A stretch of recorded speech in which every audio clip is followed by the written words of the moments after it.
இந்த வீடியோவில் variable radius fillet பார்க்கலாம்.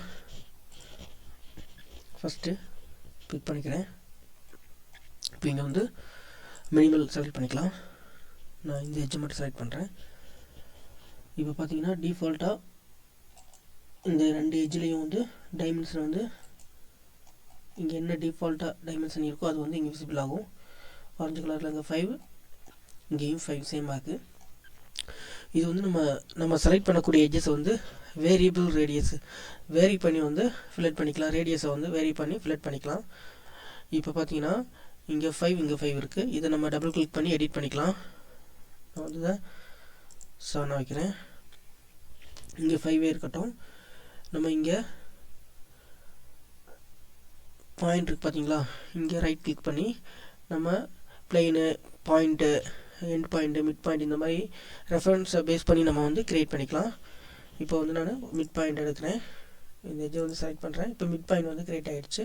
இங்கே வந்து ஒரு டைமென்ஷன் வந்து நமக்கு க்ரியேட் ஆகிடும். டிஃபால்ட்டாக என்ன இருக்கோ அதுதான் வரும். இங்கே வந்து லாஸ்ட்டு நம்ம 7 கொடுத்ததுனால இங்கே 7 வந்திருக்கு. இங்கே வந்து நம்ம என்ன பண்ணலாம் அப்படின்னா கொஞ்சம் கம்மி பண்ணலாம். 4 வைக்கிறேன். இப்போ மறுபடியும் எனக்கு வந்து இங்கே ஏதாவது டைமென்ஷன் ஆட் பண்ணணும் அப்படின்னா நம்ம இங்கே பாயிண்ட்ஸில் போய்ட்டு ரைட் கிளிக் பண்ணி ஆட் பாயிண்ட் அப்படின்னு கொடுத்துட்டு ஜஸ்ட்டு ஃபஸ்ட் எட்ஜை செலக்ட் பண்ணணும். செலக்ட் பண்ண உடனே வந்து பாயிண்ட் நமக்கு ஆக்டிவேட் ஆகிடும். அந்த பாயிண்ட் எங்கே வேணுமோ அங்கே ஃபிக்ஸ் பண்ணிக்கலாம். இங்கே வந்து டைமென்ஷனை வந்து எடிட் பண்ணிக்கலாம்.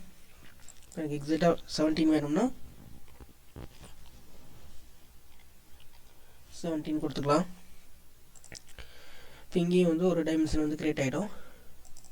லாஸ்ட் டைம் என்ன என்ட்ரு பண்ணணுமோ அது 4 க்ரியேட் ஆகிருக்கு. இங்கே வந்து நம்ம ஒரு 6 வச்சுக்கலாம். ஓகே, இப்போது ப்ரிவ்யூ கொடுக்குறேன். நமக்கு வந்து வேரியபிளாக வந்து நம்ம என்ன டைமென்ஷன் கொடுத்துருக்கோமோ அதை பேஸ் பண்ணி வந்து நமக்கு ரேடியஸ் வந்து க்ரியேட் ஆகிடுச்சு. ஓகே, பார்த்தீங்கன்னா இந்த ஃபில்லட் வந்து வேரியபிளாக இருக்கும், ஒரே மாதிரி இருக்காது. இங்கேருந்து ஸ்டார்ட் ஆகி பாருங்க, அந்த கர்வ் வெச்சர் வந்து நமக்கு தெரியும் டிஃப்ரெண்ட்டாக போகுது பார்த்தீங்களா. இது வந்து நம்ம கொடுத்த டைமென்ஷனை பேஸ் பண்ணி வந்து டிஃபர் ஆகும்.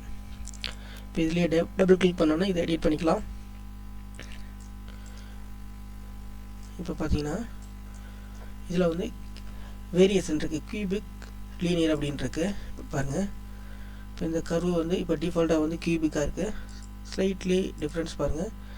நம்ம வந்து லீனியர் வச்சோம் அப்படின்னா கர்வு பார்த்தீங்கன்னா கொஞ்சம் ஸ்ட்ரைட்டாக இருக்கும்.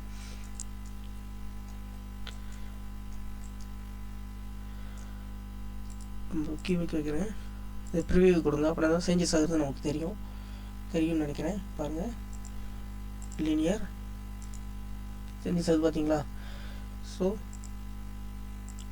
கியூபிக் பார்த்தீங்களா. ஸோ வந்து இந்த மாதிரி நம்ம அதோட கர்வை வந்து நம்ம கியூபிக்காக வேணால் கியூபிக்காக வச்சுக்கலாம், லீனியராக வேணால் லீனியராக வந்து சேஞ்ச் பண்ணிக்கலாம். ஸ்லைட்லி வந்து அந்த கர்வோட ஷேப் வந்து வேரி ஆகும். Just okay.